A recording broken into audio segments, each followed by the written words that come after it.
Good morning. Good morning. Gee, it's great to start your day with coffee with Karma today.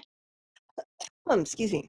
Good morning. Happy fun Friday. And it is now August, which is my birthday month. So I am celebrating the month by counting down to my birthday with Coffee with Karma episodes that all are inspired by TV shows that first aired the year I was born. So let's get started with the first episode in this series. You're just starting out your book. You've decided you're going to write a book and your journey is just beginning. A journey that promises to unlock secrets of success and bridge your past achievements to your future growth. Imagine this journey taking you to strange, dark place, much like Collinwood from the TV show Dark Shadows that first aired June 27th, 1966. The charismatic and cursed Barnabas Collins roamed the night in this twilight world seeking redemption. What if his timeless journey could inspire your next business building book? That's what this episode will be about. I'm going to be sharing with you 5 Dark Shadows inspired tips for generating powerful book ideas. So, again, note there are 11 episodes until my birthday because I air every Monday, Wednesday, and Friday.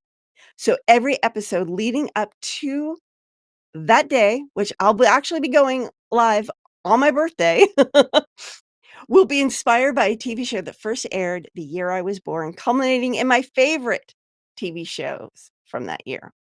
So I love, I didn't discover Dark Shadows until it came out with the new one in the 80s. I remember it happened at the same time as the Gulf War because I excitedly went to go watch the next episode and instead was treated to, "Oh, look, there's a bomb that's about to go. We'll watch it go across the screen." Kinda sort of explosion. I mean, it was like, "Really? You interrupted my favorite TV show for this?" Okay, that's just me. It pissed me off. Like, how many years later and I'm still angry? Oh my gosh. Stop that. Stop that. Okay, so tip number 1, tap into personal experiences.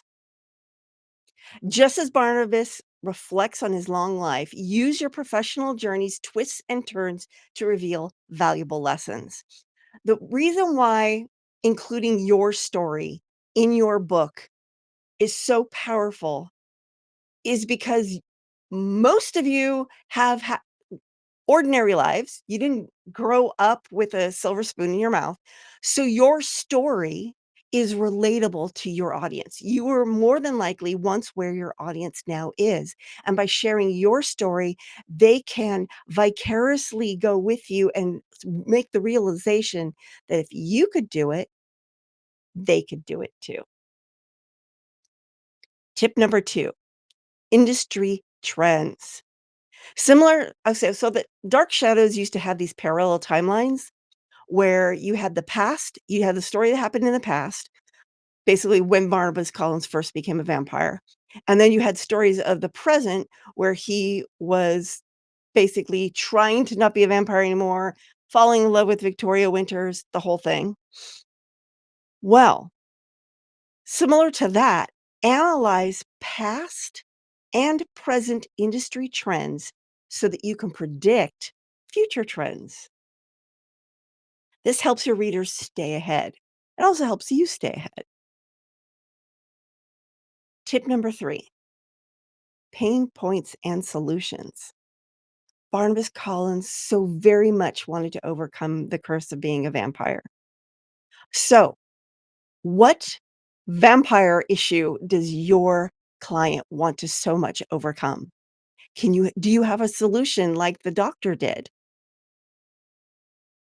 You want to address common challenges as if they were curses that need breaking and offer actionable solutions like the characters seeking freedom from their curses.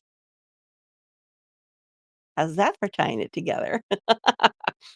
Tip number 4, frameworks and models. So you can present your frameworks as if they were magical formulas or spells, providing clear guidance and actionable steps, much like the spells and rituals of the show.